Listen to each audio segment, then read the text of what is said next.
Morgensport hält ein fit. Unser Reifen ist kaputt, deswegen fahren wir jetzt mit einem anderen Auto. If you're going to San Francisco.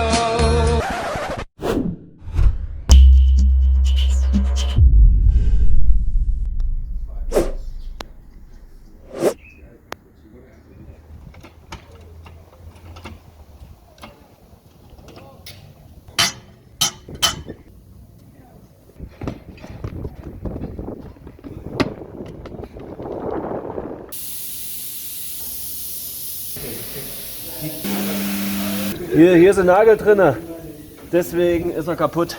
Ja, wie kommt der da rein, ja? Da ist der Übeltäter. So, you are filming now. Jetzt ist der Rasen wieder in Ordnung und hat 2 neue Fliegen reingemacht. Das wurde schon vorher repariert. Das war schon vorher repariert gewesen, aber das war nicht richtig gewesen. Der war halt auch schon kaputt. Some gentle people there.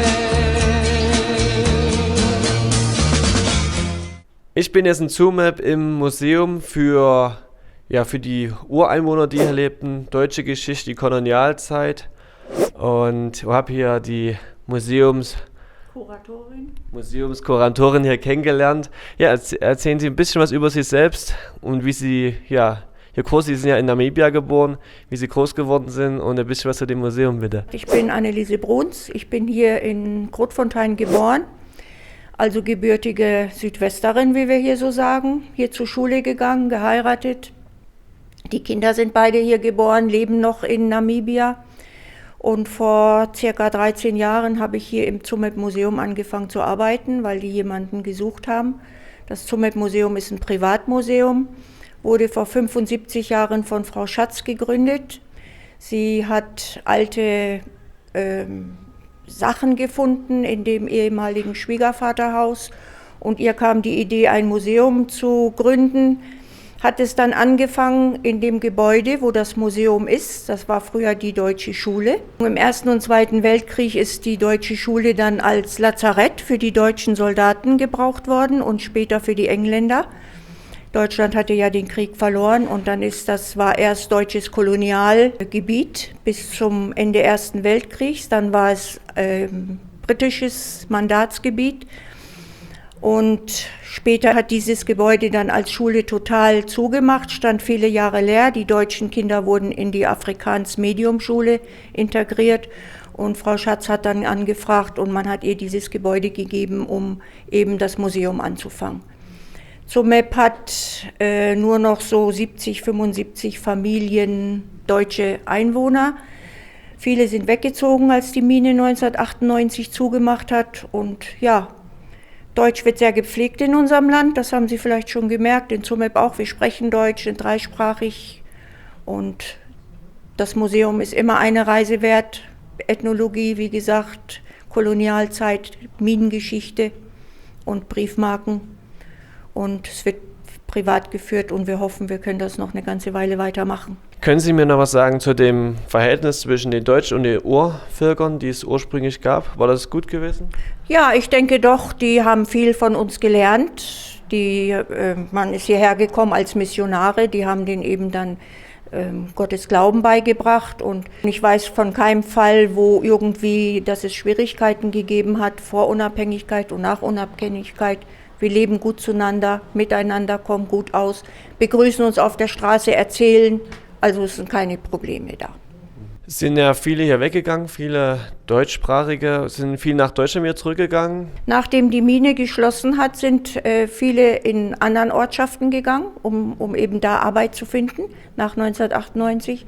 Und die Jugend, die gehen oftmals, weil sie Verwandte in Deutschland haben, gehen nach Deutschland, machen ihr Studium da, lernen ihren Lebenspartner kennen und bleiben dann in Deutschland. So aber auch nach Südafrika oder England, weil da eben mehr Arbeitsmöglichkeiten dann sind. Sei denn, die Jugend bekommt ein Stipendium von irgendeiner Mine oder irgendeiner großen Firma, und die müssen das Stipendium dann über eine bestimmte Anzahl Jahre hier in Namibia wieder abarbeiten. Gibt es noch Vereine, Kultur, was noch hier gelebt wird in der Region? Oder allgemein in ganz Namibia? Doch, in ganz Namibia wird, wie gesagt, schon, das Deutschtum wird sehr hoch gehalten. Wir pflegen unser Deutsch, wir schätzen unser Deutsch. Wo die Eltern es sich leisten können, schicken sie ihre Kinder in die deutsche Privatschulen. Vereine haben wir, Karnevalsverein, genau wie in Deutschland, fängt am 11.11., 11 Minuten nach 11 an, die erste Sitzung. Und wird aber in Namibia, der Karneval wird nicht so früh gefeiert wie in Deutschland, weil wir dann Hochsommer haben. Also der Karneval in Windhoek, das ist das Größte, fängt dann im April an. Wir haben Schützenvereine, wo Königsschießen ist, Osterschießen, Hubertusschießen. Das wird gemacht, Karneval, wie gesagt, Schießen. Oktoberfest wird groß gefeiert jedes Jahr bei uns. Und da machen alle mit, ob schwarz oder weiß oder gelb. Alle machen mit, alle freuen sich dran, alle sind herzlich willkommen und finden Spaß an der deutschen Kultur und die deutschen Sitten. Weihnachten wird bei uns gefeiert wie in Deutschland, nur dass es sehr heiß ist.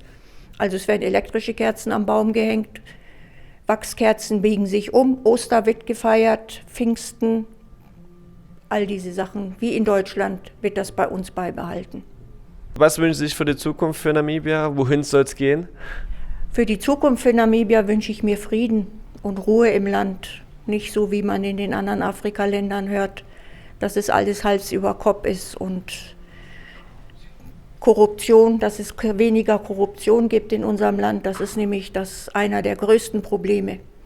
Dass alle gleich behandelt werden, nicht schrecklich reich und schrecklich arm. Dass das ein bisschen verteilt wird mehr, das wünsche ich mir. Ja, vielen Dank für die ganzen Antworten, war sehr informativ gewesen.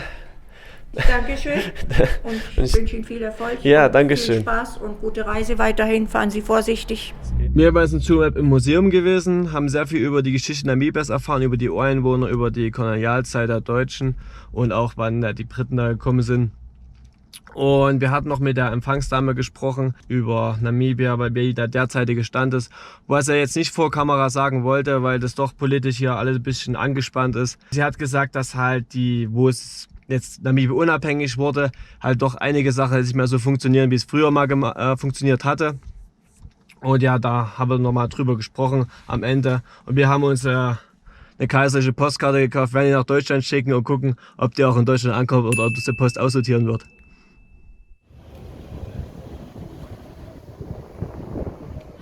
Only the season. And this, some centimeter, And shoulder there. Maybe the size of Sides shot. and the back short. Yeah, shot and then here leave a long button. Deine schöne lange Hyäne loswerden. Ja.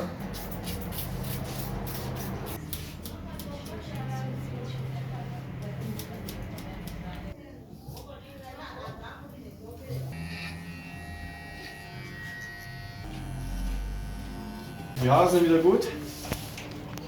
Gefällt euch doch, oder? Schön. Powder. She baby.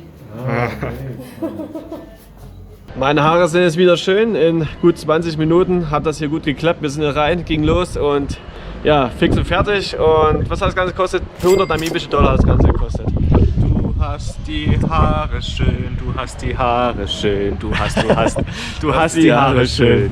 Ampelflacker. Come to San Francisco. Summertime will be loving there in the streets of San Francisco.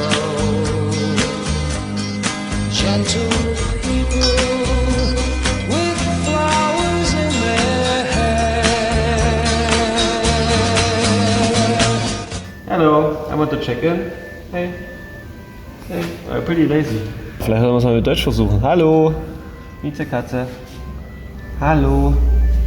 Na, die will nicht arbeiten. Kannst du mir das WLAN-Passwort nennen?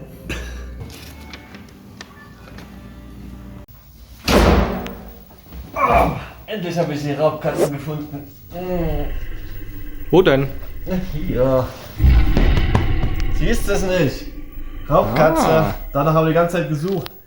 Die Brühe ist arschkalt, Leute. Also gefühlt 15 Grad. wenn nicht sogar 10 Grad. Mir ist einfach kalt. Das ist aber alles hier im Schatten, ja. Was kann man noch zu der Unterkunft sagen? Macht einen ganz guten Eindruck. Ja, kostet 800 namibische Dollar pro Nacht. Hat man ganz schön Pool. Ist zwar zurzeit jetzt nicht so wirklich gepflegt, weil kein bescheuerter Mensch außer ich im Moment da ich baden gehen werde. Aber meine Füße haben schon langsam an die Temperatur gewöhnt. Ich probiere es einfach mal, ob ich jetzt hier das überlebe.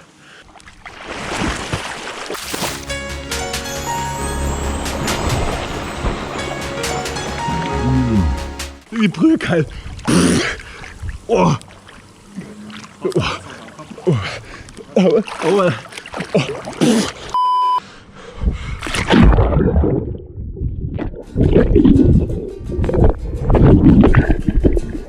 Und jetzt kommen wir zu unserem Bier-Unboxing. Heute habe ich mal das Windhoek-Lager dabei. Lightbier, Premium Lightbier mit 2,4 Umdrehungen. Und kommt natürlich aus Namibia und hat uns 12 namibische Dollar gekostet. Herr Kameramann, haben Sie mal bitte den Öffner dabei? Kommen Sie her. Schmeißen Sie die Kamera einfach ins Wasser.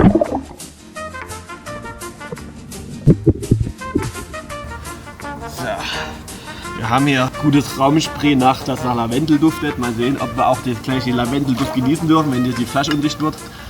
Bei dieser. Herrlich. Den holst du später. Na gut, den holen wir später da.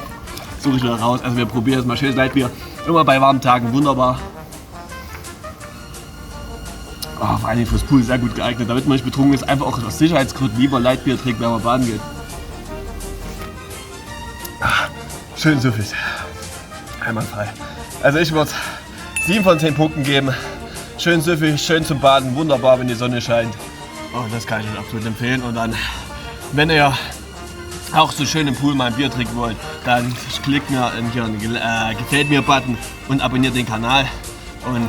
Und Daniel trinkt jetzt das Bier weiter und du tauchst jetzt nach dem Kronkorken. Warte. Danke. Herr Kameramann. Wo ist der Kronkorken? Hier. Erstmal die Kamera holen.